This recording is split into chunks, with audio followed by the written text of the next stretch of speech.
जय बोलो देवादिदेव 1008 श्री भगवान महावीर स्वामी की जय जय जय। अहिंसा परमो धर्म की जय जय जय। परम पूज आचार्य गुरुवर श्री विद्यासागर जी महाराज की जय जय जय। परम पूज्य 108 मुनिवर श्री प्रमाण सागर जी मुनिराज की जय जय जय। नमोस्तु गुरुदेव, नमोस्तु। सवाल है,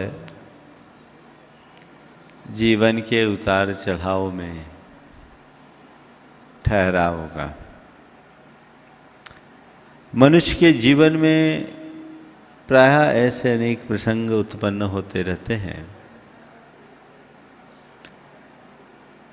जिससे उसके जीवन की स्थिरता और सहजता प्रायः खंडित हो जाती है।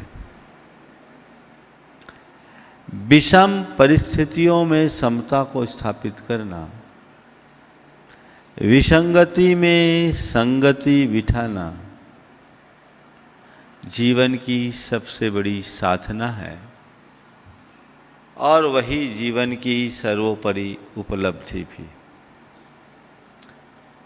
अपने जीवन में ये क्षमता हर वह व्यक्ति ला सकता है जिसके सोच में सकारात्मकता हो, सहनशीलता हो, धीरज हो और कर्म सिद्धांत पर विश्वास हो। ये चारों बातें यदि हमारे मन मस्तिष्क में अंकित हो गई तो हम अपने जीवन को हर स्थिति में सहज बनाने में समर्थ रह सकते हैं। सबसे पहली बात सकारात्मकता की।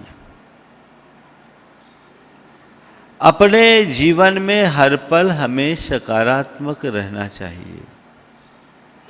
ये अभ्यास हमारा बनना चाहिए कि हम अपने जीवन के हर क्षेत्र में सकारात्मक बनकर के जी सके। जो मनुष्य सकारात्मकता को आत्मसात करने में समर्थ हो जाता है उसके साथ चाहे जैसा कुछ हो वो कभी डगमगाता नहीं।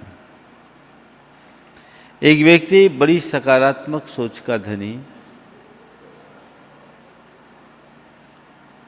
उसके घर में आग लग गई,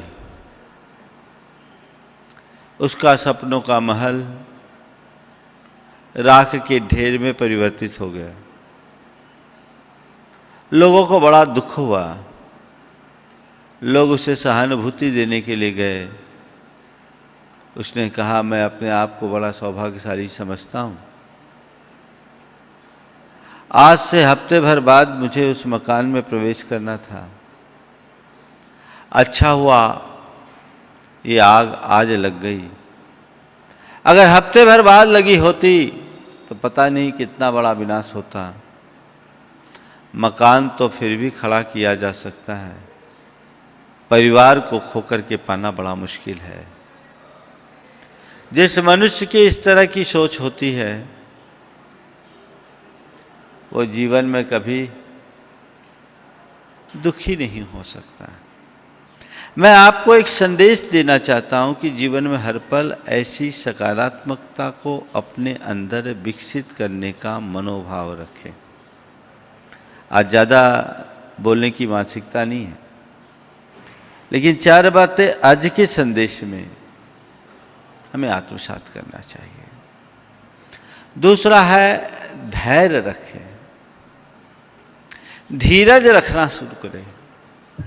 धीरज से हर समस्या का समाधान मिल सकता है। टॉल्स्टॉय ने जब ऐसी बात कही कि धीरज से हर समस्या का समाधान मिल सकता है, हर बिगड़े काम बन सकते हैं, तो किसी ने पूछा, क्या धीरज के बल पर चलनी में पानी को रोका जा सकता है? क्या धीरज के बल पर चलनी में पानी को रोका जा सकता है? टॉल्स्टॉय ने कहा, बेशक, बशर्ते पानी के बर्फ बनने तक की धीरज आपके पास हो। इतना धैर्य हो कि पानी जमकर बर्फ बन जाए तो चलनी में तुम उस पानी को रखने में समर्थ हो सकते हो।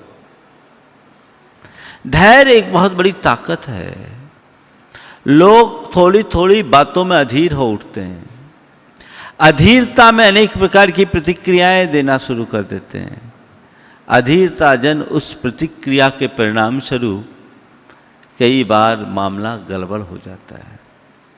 संत कहते जब भी कुछ ऐसा हो थोड़ा धैर्य रखो और प्रतिक्रिया से अपने आप को मुक्त कर लो।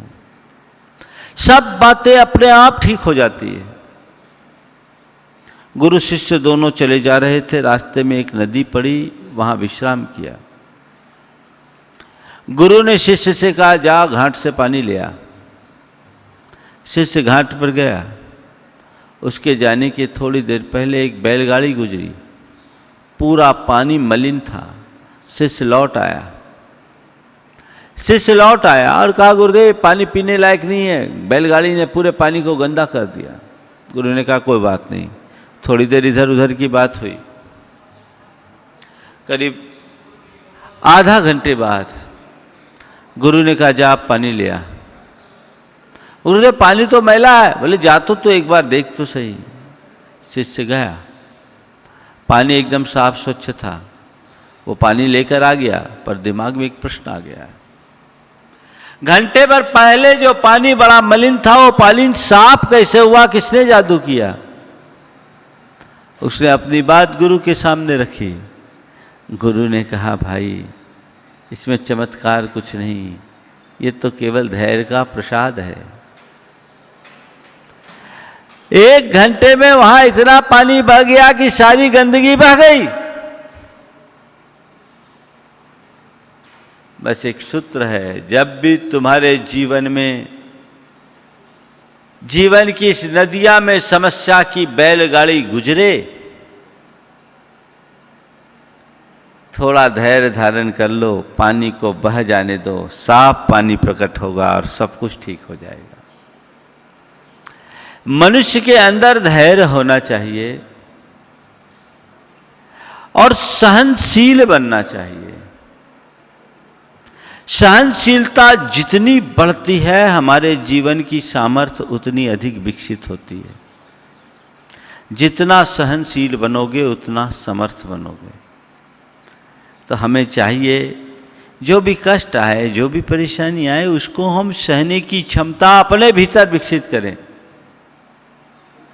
और हमेशा कर्म के सिद्धांत पर विश्वास रखकर चले। चाहे जैसा भी क्षण आता हो, चाहे जैसी भी स्थितियां निर्मित होती हो, उस घड़ी में यदि कर्म सिद्धांत पर विश्वास और भरोसा करके चलेंगे तो हमारे मन को संबल मिलेगा, धैर्य मिलेगा, हमारी सोच सकारात्मक होगी और हमारी सहनशीलता बढ़ेगी और बड़े से बड़े परिणाम को हम उसके बल पर अच्छे से शांत कर सकेंगे।